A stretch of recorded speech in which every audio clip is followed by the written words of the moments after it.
Welcome to the Spheres of Spirit with Nancy Myers, aka the Lady of the Light. Nancy will discuss the everyday magic and wisdom of spirit which surrounds each of us, waiting to be discovered. She will share some of her remarkable orb photos, proving that our angels, guides, loved ones in spirit, and even pets surround us and guide us in our physical world.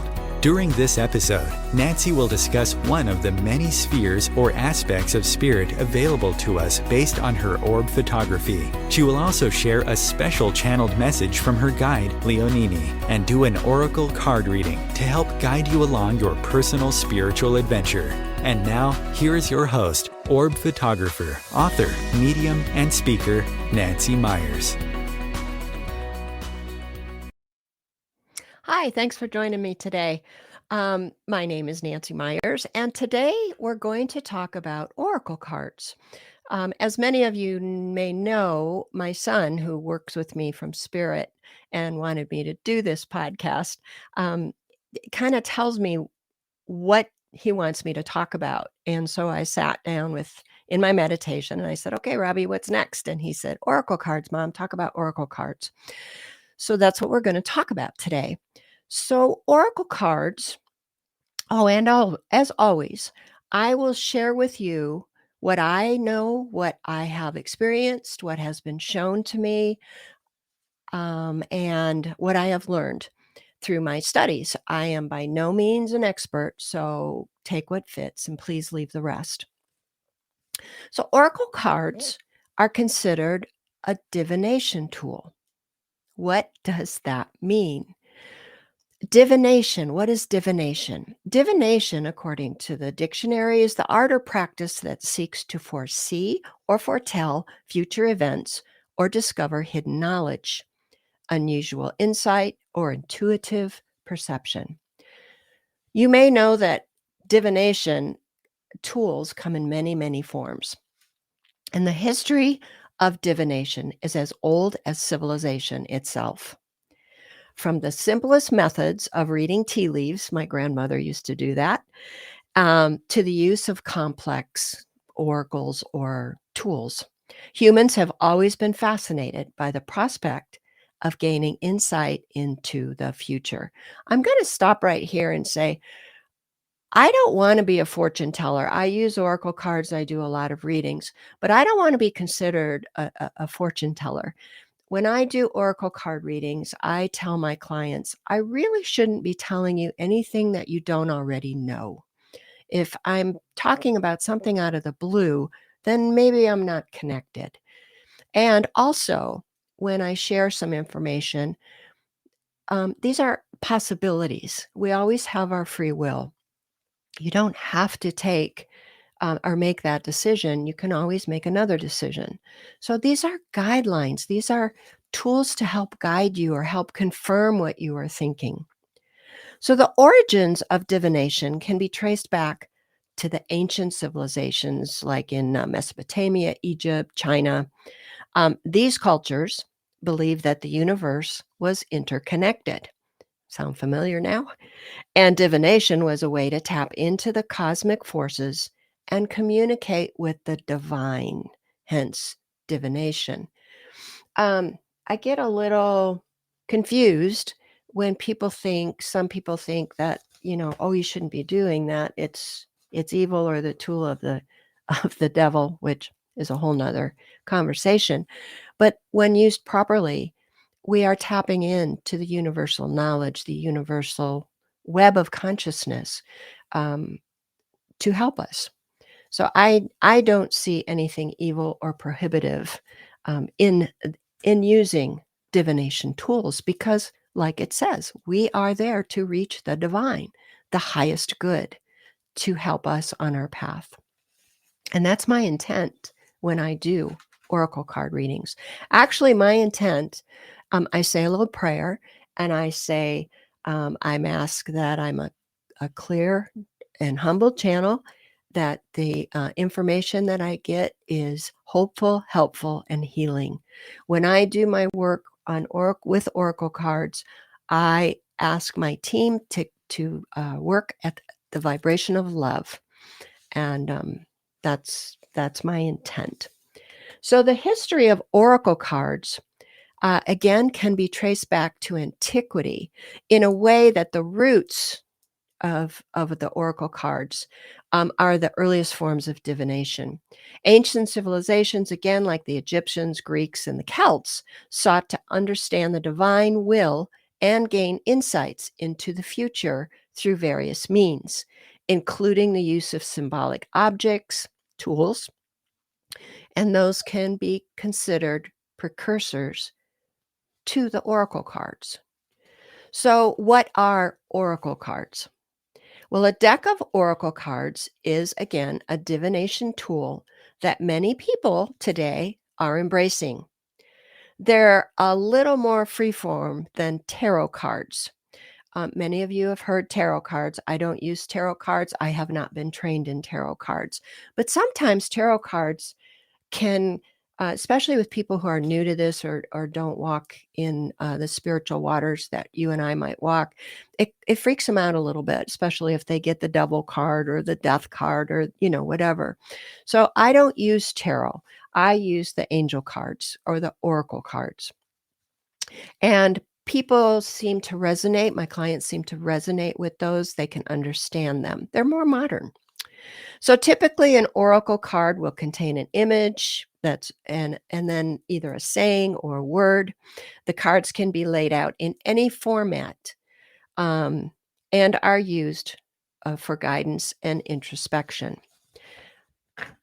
Tarot, I believe, again, I'm not trained in tarot, but there's a more of a form, more of a set pattern, more of a layout, if you will, when you read tarot.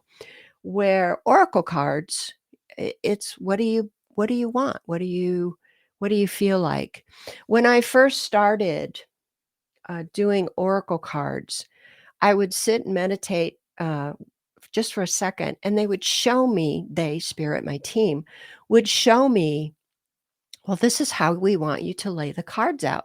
Sometimes they were in stair steps, sometimes they were in circle, sometimes they were in a diamond pattern or a cross pattern, or, and I go, okay. Now I just pull them and read them. And it's not so much the pattern.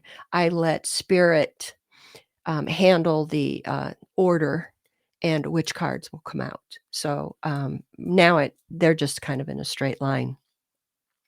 So again, they're used for guidance and introspection. Some people feel that the positive feeling found with oracle cards is more their speed. Again, they're more comfortable than the tarot. Because the imagery, when you're talking about most of my cards, I call angel oracle cards. So they're beautiful beings. They're nature. They're just really pleasant to look at. So anyone can make an oracle card deck, and they can be really uniquely personal. You'll have to put on your own thinking cap if you're going to do this. And I did this, and I'll show you the one that I made. And also, tarot cards, I think, are 78 cards, where most of my angel oracle cards are 44. I don't know why. There's not a set number. I have oracle cards that are more or less. They come in many shapes and sizes. I have the standard playing, well, it's a little bigger than a playing card. And then I have, ones that could be round or a little smaller. So there's really a lot of free form with oracle cards, a lot of different ways to interpret them. So oracle cards first appeared in France in the 19th century. And it was just about the same time that tarot cards were making a comeback. Now, tarot cards have a completely different history than oracle cards. But oracle cards, because they're a more recent invention, divination tool invention, we know where they came from. So oracle card decks first appeared in France in the 1800s. And the history of these cards are, again, much more understood than with the tarot. And the first oracle deck, they say, was designed and developed by a French fortune teller. And her name was Madame Lenormand, Lenormand. And it was specifically for divination purposes. She is known for having read cards to make predictions for Napoleon and Josephine. So she was well known. She was sought after. She was born in 1772 in Alencon, France, and died in 1843. She wrote over a dozen books, and she claimed that she obtained her first deck of cards when she was 14 from gypsies. And she said the gypsies taught her how to read them. So if you believe that last statement, then perhaps they're older than what history is telling us. But because of their accessibility for much of the 20th century, oracle cards were actually much more popular than tarot. And again, it's because of the lightness of them, of the versatility of them. So when it comes to their design and structure, the oracle cards, like I said, are a lot more relaxed. There's no set rules. There's no set ways to set up the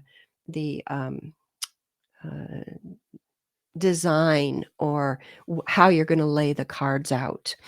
Many practitioners can pull one card or many. And you're not quite required to know all the different, they're called spreads. That's the word I was looking for earlier. You're not required to stay with a certain spread. Now, there are oracle cards that I have that come with or give you instructions on how to do those spreads.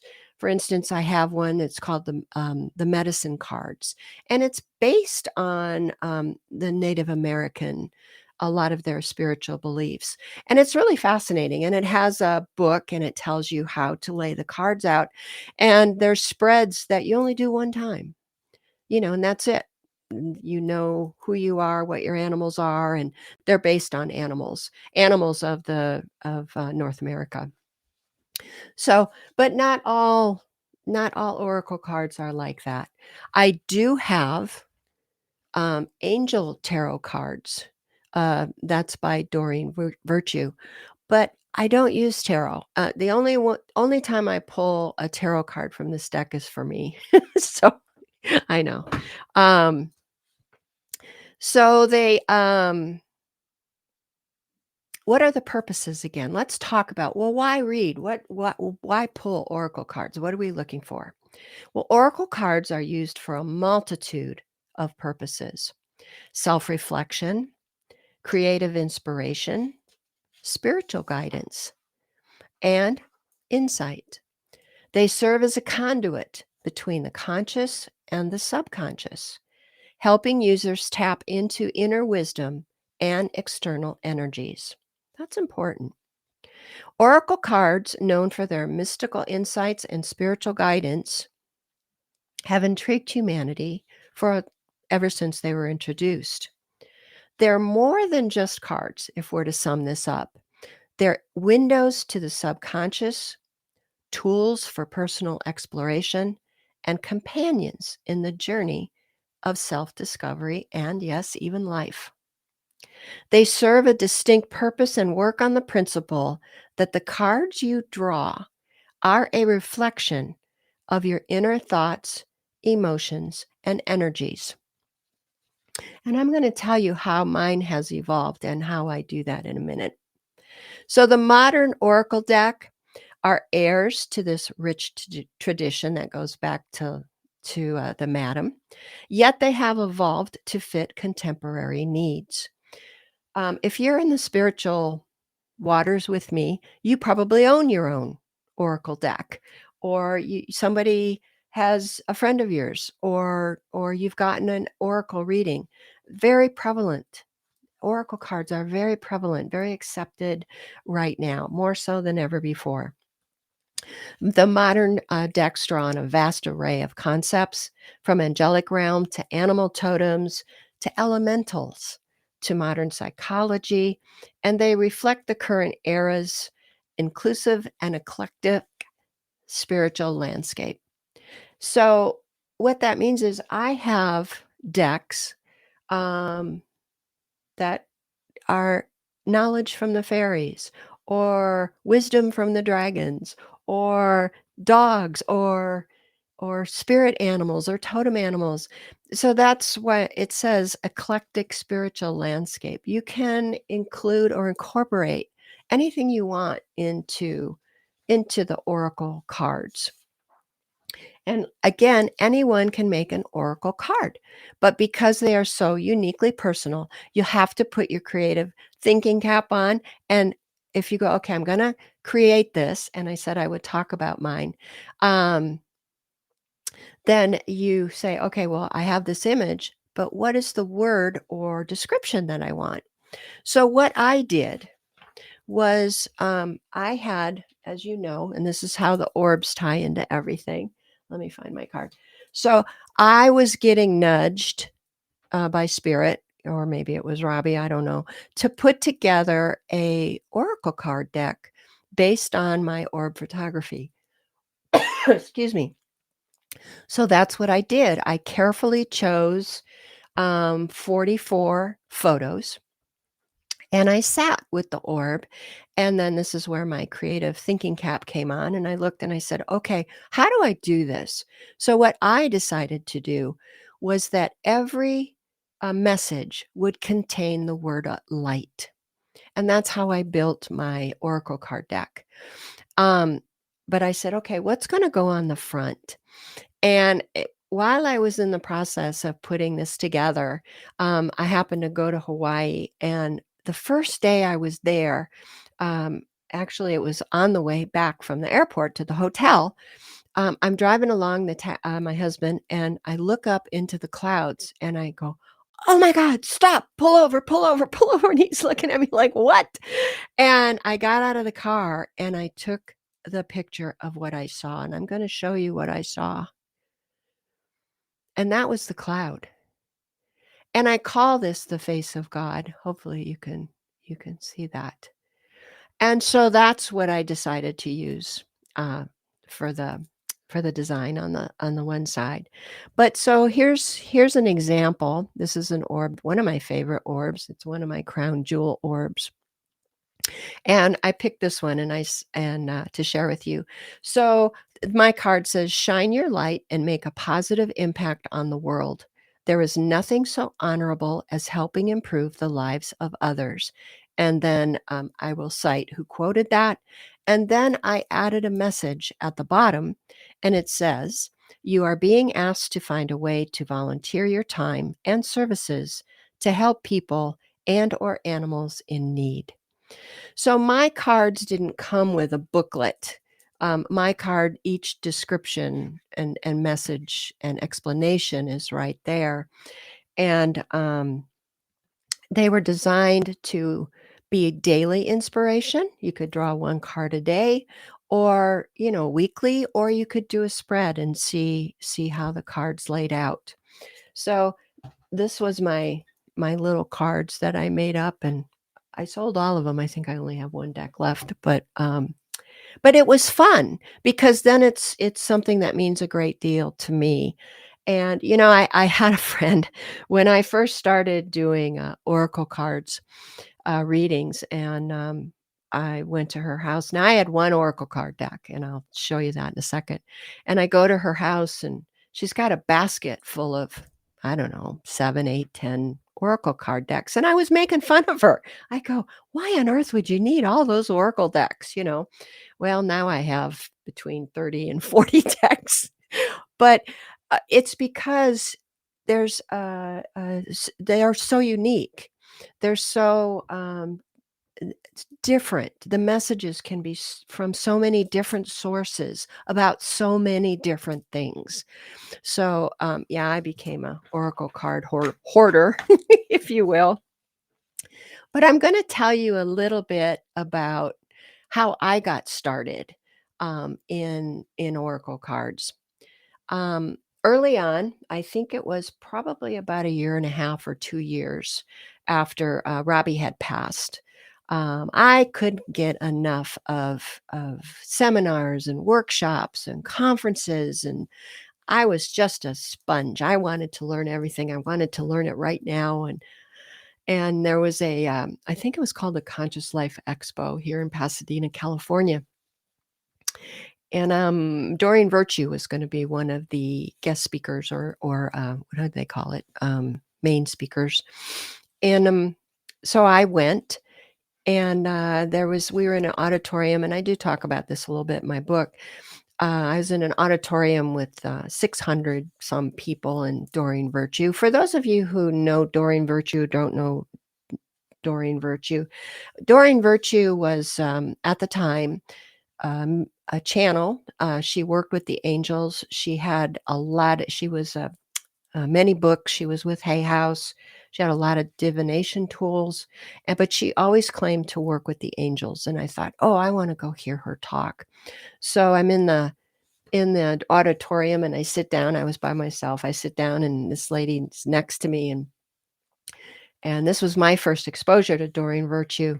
And she said, "Oh, have you seen Doreen before?" And I said, "No, I'm, really looking forward to it." She said, "Well, she reads people in the audience." And I go, "Oh, okay." And she goes, "I've been to 5 of these things, and maybe she'll pick me today." And I said, "Well, I'll hold a good thought for you." And, it turns out she picked me. I felt so bad for the lady sitting next to me, but she gave me a beautiful message.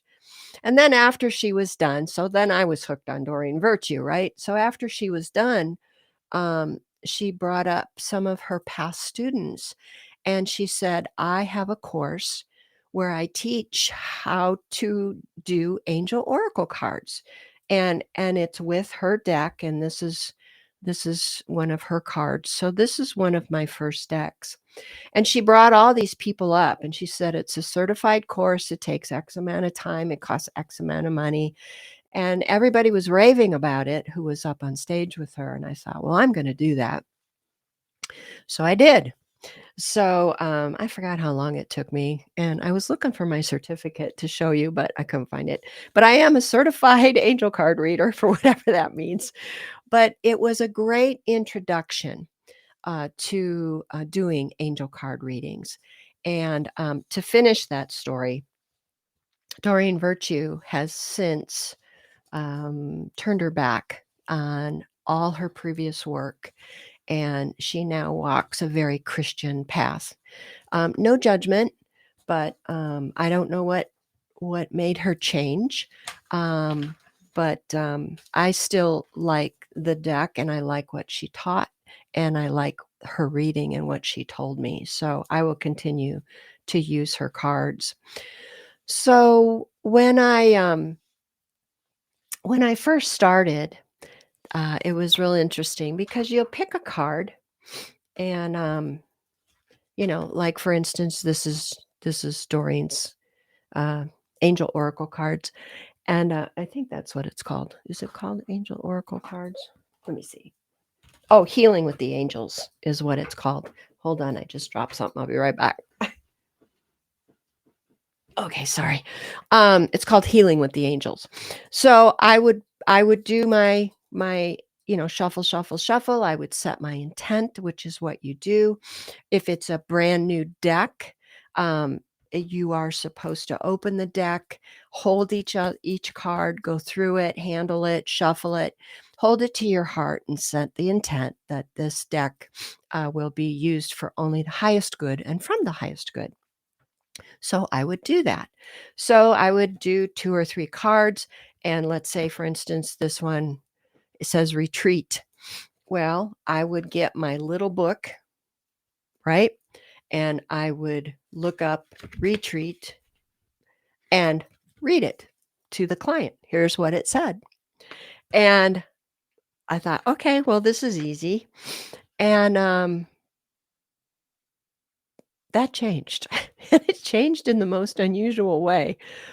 I got, a reading from a woman named Rita Berkowitz, and Rita Berkowitz is on the East Coast. She's a pretty well-known artist and spiritual artist. And a spiritual artist is someone who can draw the spirits they see in their third eye when they're doing a reading. And it took me a while to get a reading with her, but I did. And she, of course, brought in Robbie, and as she's drawing him, which I couldn't see until she mailed it to me, and she did a great job of drawing him. She said, "Oh, Robbie said you're doing card readings. Are you doing card readings?" And I said, "Yeah, I am, and it's so cool that he's acknowledging that." And she says, "Well, he's taking the cards." And she goes, "You know how when you flick them and you're doing 52 card pickup?" And I go, "Yeah." She said, "Well, he's showing you that so that you're more free and in how you draw them, how you lay them out." And she said, "Oh, and one more thing. You are not to read the booklet that comes with it." And I went, "What? What do you mean I can't read the booklet? That's how I do it. I don't know what these mean." She goes, "No, he's adamant. You do not read the booklet," she said. "Read the card." And that totally shifted the way that I started reading angel cards. So I would look at the card then, and I would look at the imagery on the card. I would look at the word retreat. There's many meanings for the word retreat. What does this client need to know? Are they retreating from um, society? Are they retreating from their responsibilities? Do they need to go on a retreat? And that's where your intuition comes in. And so I started doing that. And I'll tell you, the readings became more in depth, more powerful, and more spot on. I can pull the same card, like I said, for many different clients and get a different definition or reading for them. So let's take a break here.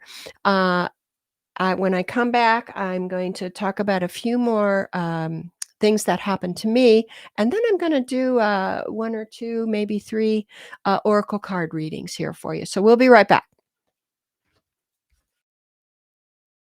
Times TV. The story told in Entering the Light Fantastic, Discovering Life After Life Through Orbs, is about Nancy Meyer's spiritual and emotional rising from the devastating ashes of loss caused by the sudden and unexpected passing of her son Robbie. Just like the legend of the reborn phoenix, Nancy's life purpose and focus was transformed. With the help from her son in spirit, Nancy found herself providing proof through orbs that our souls do not die with our bodies. In her second book, Encircled by the Light Fantastic, A Deeper Journey into the Light with Orbs, Nancy continues chronicling her path of gaining spiritual knowledge and expanding acceptance of what is possible, while traveling to many sacred and ancient sites around the world. She shares these experiences with you along with her photographs of remarkable spirit encounters.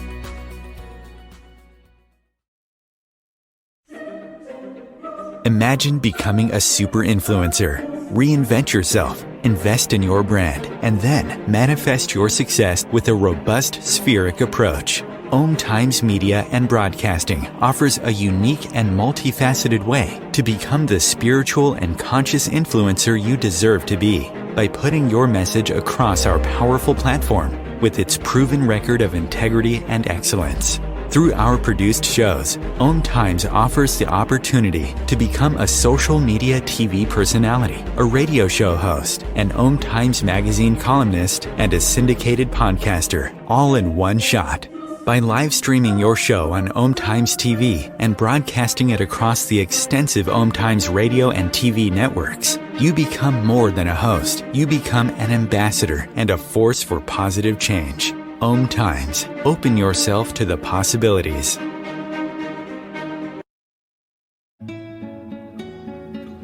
¿Qué color? Perfecto, amigo. Gracias. Thank you. What's wrong, mijo?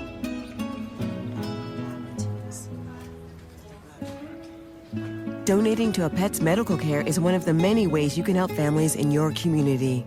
Pets and people belong together. Learn more at petsandpeopletogether.org. And we're back.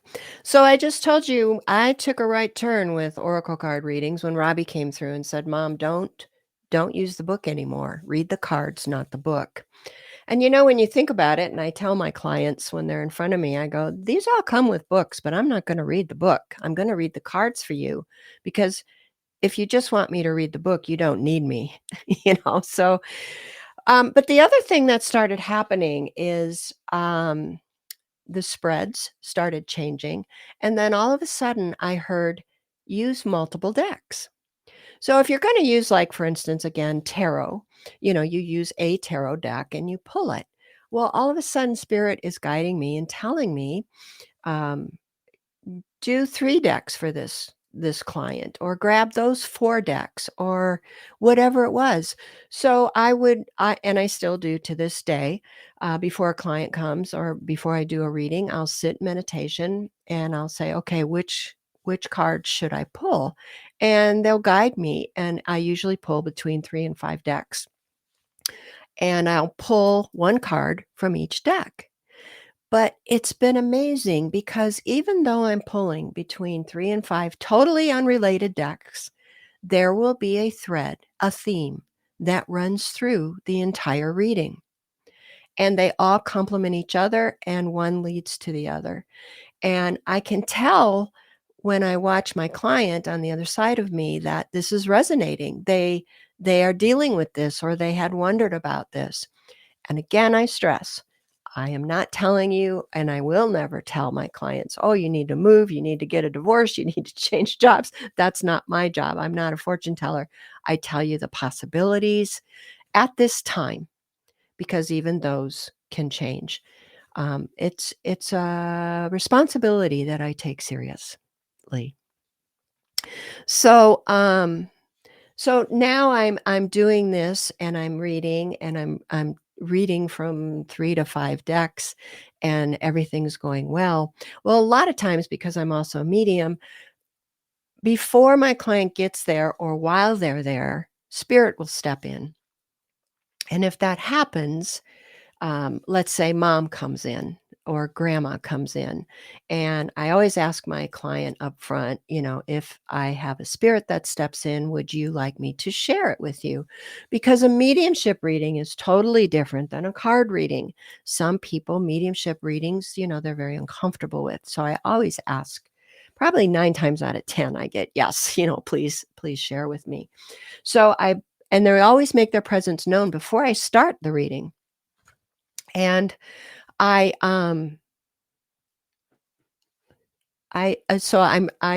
see the spirit and I've already put the cards down, or I'm getting ready to shuffle, I just stop and I will acknowledge the spirit. And, let's say Grandma comes in and she says, oh, you're thinking about going back to school, or she's with you, or you just finished this project, or, or you need to get out in the garden, or you need a new car, or something like that. So I deliver the message, and then I said, okay, let's get back to the cards. And then I'll shuffle and pull the cards. Well, it's almost as if that spirit has taken over the cards, and the cards will coincide with Grandma's message. And it's really interesting, because when I pull the cards, when I shuffle, I hear, okay, shuffle more, or stop, or this is the order that you're going to do the decks. And it's because I try to tap into the energy of my client. So the oracle cards will work on the principle that the cards I draw are a reflection of my client's inner thoughts, emotions, and energies. It's their energy that is directing the cards. So that makes the card reading theirs. If I'm going to do a card reading just for me, then it's my energy. And, for those of you that do your own card readings, I think it's great. I'll pull some. I have decks that I only use for me because they're kind of way out there. But if you do that, don't shuffle and go, okay, this is the card. Or sometimes you shuffle and a card comes flying out. That's the card for you. And don't look at it and go, oh, I don't want that card. That's easy to do. There must be a reason why that card came out or came up. So sit with that for a little while. Let's see. Somebody typed me a really long message and I'm trying to read it, but I can't read it right now. So that's what happened. That's how my angel oracle card readings evolved. They went from reading one deck with the book to multiple decks to just a kind of a normal spread to then having spirit come in and kind of take over. So I wanted to show you some of the different cards that I do use. There's one, this is one of my favorite. It's butterflies and it's life changes. I use the Sacred Traveler card deck, which I'm going to probably use today. And I like this deck, and I like decks that the images are rich. There's a lot going on in the image when you turn it over. There's another one, and I might use this later. It's called Angel Answers. And these are really, short, distinct answers. There's a couple just yeses, nos, not now, no, don't do that. But sometimes I'll have my clients sit and formulate a question, and I'll shuffle and they'll get some guidance from that. And again, it's their choice whether they're going to accept that or not. I have another deck. This is a James von Prague deck, and it's called Talking to Heaven. And if I know that there's a spirit and I've delivered some messages, sometimes I'll wrap it up with this, and they pull the most amazing card with the most heartfelt message for the client at that time. I also have dogs. Dog wisdom. I do bring animals in sometimes. Oh, and for you, those that are watching, next time I'm going to talk about animal communication. I have an amazing guest who does animal communication both here in the present and in spirit. So we'll be talking about that. This little deck is more of an inspiration, and you just pull one of these little cards, and it'll have a quick, there's nothing to interpret on this card. It's just a message for you at that time. I also have decks, and every once in a while I do read for children, but parents have to be in the room, and older children, but I do even have angel cards for children. And then I told you that I have messages from animals and spirit guides, and these are incredible. The animal wisdom that comes in, and the animals that come in and out of our life. I love working with these cards. So what I'm going to do, I think I'm going to bring my producer Chris in. You guys hear me talk about Chris all the time. I'm going to bring him on the show here. Chris, do you want a quick reading? Absolutely. Hi, Chris. Everybody, this is Chris. So, Chris, I know a little bit about you, but I want to see, and I know that you just made big changes, but I'm feeling like there's still some more changes coming up. Would you please, while I'm setting this up in your mind, think of a question that you want answered? I don't want to know what it is. You can tell me at the end, and I'll draw a card for that at the end. And then let's see. I think I'm going to do divine. I'll do 4 decks for you. So I'll do my original deck, Angel Healing. So I'm going to shuffle those and draw a card for you.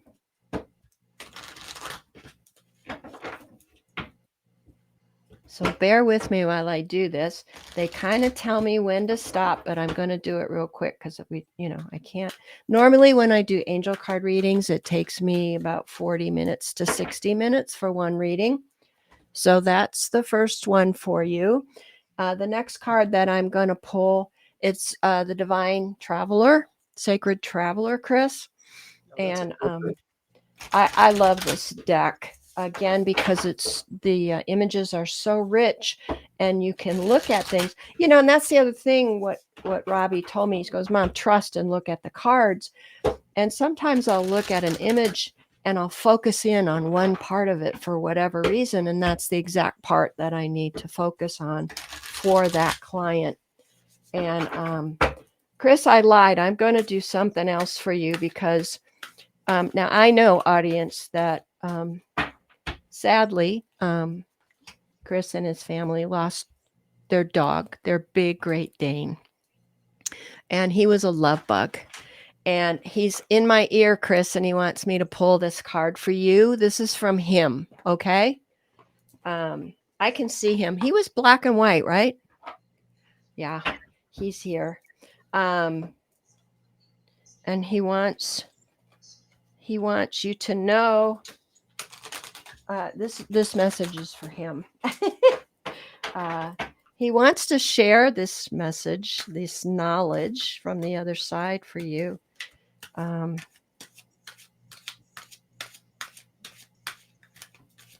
Okay. So I know that you and your wife are very spiritual, and I feel like he's telling me, I can't prove this, but he wants me to tell you everything you guys talk about is right.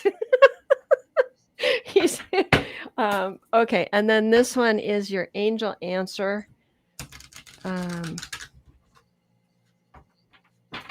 Now I know he loved treats. But he's showing me.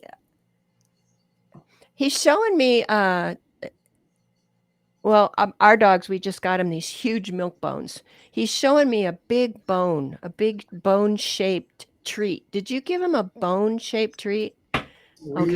We bought the extra large ones because he was a Great Dane. Yeah. We would go through those, and he got way too many that were probably good for him. He's showing me, and my dog just did this. I have a big German Shepherd, and we accidentally left the pantry door open, and he stuck his head into the treat box. And he ate so many. Did your dog do that one time? Did he get too many treats or stick his head in? He's laughing. He didn't stick his head in because we had it up, even for a Dane, we had it up high enough that he couldn't get into it. And he knew better than to stand up and go for it. But he got a lot of treats, and okay, there were times that he would hoard them. So the next thing you know, he's got 10 of them he's working on. Yeah, he's laughing about his access to the treats. So anyway, okay, so you ready? Yes. Okay, so the first card I'm going to turn over, and I tell people the first card usually sets the tone for the whole reading. So the first card that I turn over is Healing with the Angels. And interesting for you, it's trust. So when we get this card, there might be some things happening behind the scenes or things that you think, I don't know, should I really be doing this? Should I really be? But Spirit wants you to know, Chris, yeah, just trust. Everything's as it should be. It's on calm waters right now is what they're telling me. It's like, uh, you know how on a river, all of a sudden it just calms down and it's mirror, and it's just, you float along so slow, but you're making progress, but it's so smooth and you get to enjoy the surroundings and the scenery. And that's where you guys are. You're just everything is as it should be. So trust that everything's moving along. Maybe not as fast as you think it should, but it's moving along and don't worry about a thing. And I'm also saying now, I don't know why I'm getting this, but I'm getting this. Are you guys up at sunrise? Yes, typically. Okay, because that's a very important time for you. Is that when you do your meditations? We do our meditations, really, we do meditations all day long when Okay, appropriate. We okay. work weird hours. Well, the sunrise, they're telling me, is a very important time for you. It's a time of clarity and connection, is what I just heard. So take advantage of that. Okay. Okay. So sacred traveler. Um, oh, I tell people I can draw from 5 different decks, and I just said there'll be a thread that runs through. So your next card says wandering path, enjoy the journey. So That's we just entirely appropriate for where we are right now. Yeah. So there is a map. You might not have access to the map, but there is a map. You are right on course, is what they're saying.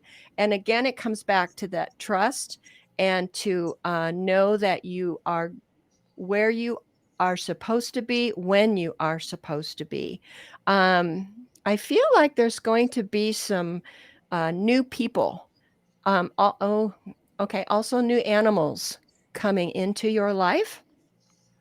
Um, and they are just here to help you on that path.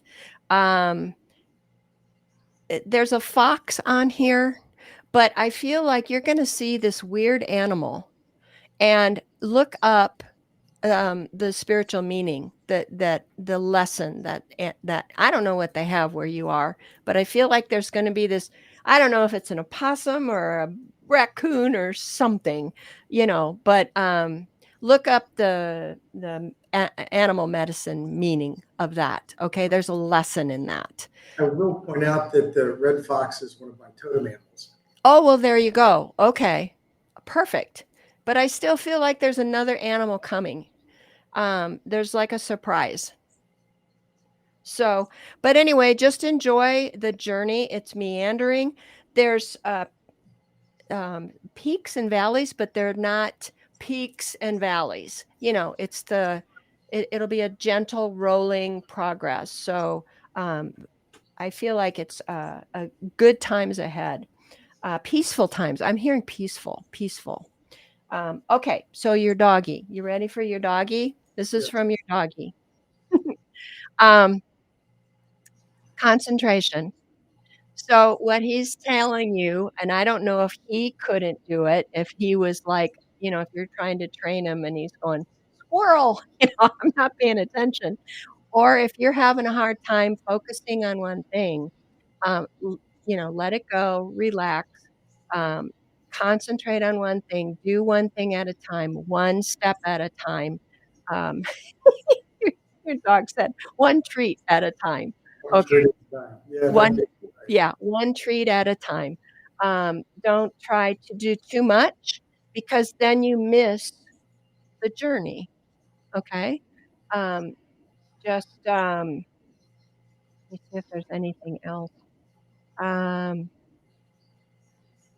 okay, are you guys, having any, signs from him? Do you feel him? we do we're in the process right now of looking or we're looking for his reincarnation. Ah, okay. We think that will come. We know approximately the time for it, and we're planning for that. You mentioned a strange animal that's come up. We've already rescued one street dog while we've Oh, been here, and we were gonna when we thought it was a male, we were gonna call him Dobby because he kind of looked like Dobby from Harry Potter. Still looks like Dobby, but it's a female, oh, and she's Rita, but she's kind of a strange looking thing, and we're trying to put a little meat on her bones and get her aw. back to health. Okay. Well, maybe that's confirmation then that you're doing the right thing for this lovely creature. I feel like she's special. But yeah, your big guy is making me feel like, if in the quiet moments, you'll either see him or feel him or hear him or something. He's right there. So But you have to make the quiet time. And I think, again, it goes back to the sunrise. Was he an early riser, Chris? Well, dogs will get up whenever we do, but he had his moments towards the end there. He just would, would lay in bed, and it's a Great Dane, right? He was sleeping between my wife and I. He took up like the entire bed. yeah. But he would just sack out until we were. Oh, bless his heart. Well, I feel like he's right there with you. Okay, so this is where we have to trust the cards. I don't know the question that you asked, but I'm going to show you the answer, and you tell me if this resonates. Ooh, yeah, that's possible. It only means that not at this time, or it's not in the best interest, or, it's all divine timing. So again, it kind of goes to enjoy the journey. Don't force things before they're ready. This for you, it's like chillax. It's the word I'm hearing. Just chillax. So anyway, Chris, I hope that helped. I hope That was fun. Yeah. And yes, it did resonate in multiple areas. So I'll share all that with you. Okay. Okay, good. Well, thank you for joining me and being my guinea pig. I appreciate it. It was an abbreviated version. I had to go really fast, but fun anyway. Thank you, Chris. Thank you. Okay, so I obviously am not going to do pull a card. Let me get my notes here. Pull a card or any more oracle cards, but I do want to go into my message from Leonini because I always sit a day before the podcast and I ask my guide Leonini to who I channel to give me a guide to read on my podcast. And this one she never ceases to amaze me, but I'm going to read this to you and hopefully it'll resonate with everybody. So here's what she said. Confusion. Using the word confusion denotes that there is uncertainty in what to believe or which way to turn, or even chaos. Confusion keeps you spinning, guessing, and outside of your own power. But if you look at the word confusion, you see that it is made up of two words, con and fusion. Con, to trick, to deceive, to hide the truth. Fusion, to blend together, to become one. If you feel that there is much confusion around you, it is because you have not yet separated the con from the fusion. You have been led to believe that it is impossible to be united with each other and with the universe, and this has led to the current state of confusion. Understanding that truth causes the con to naturally drop away and that the fusion remains. It is possible, and it is your choice, to step away from the dogma that has held you in this state of confusion, for this is a time of truth and harmony and unity. I just felt that reading was powerful because I never thought about the word confusion. And it's like we've been lied to. We've been told, no, you're not connected. No, you're not all one with God. So she kind of made it clear, let the truth come out. And anyway, well, I hope you enjoyed today's show. I will be talking more about some other divination tools. There are so many, but I will just be talking about a few in the future. So I want to thank you again for joining me, and I'll see you next time. Take care now. Bye-bye.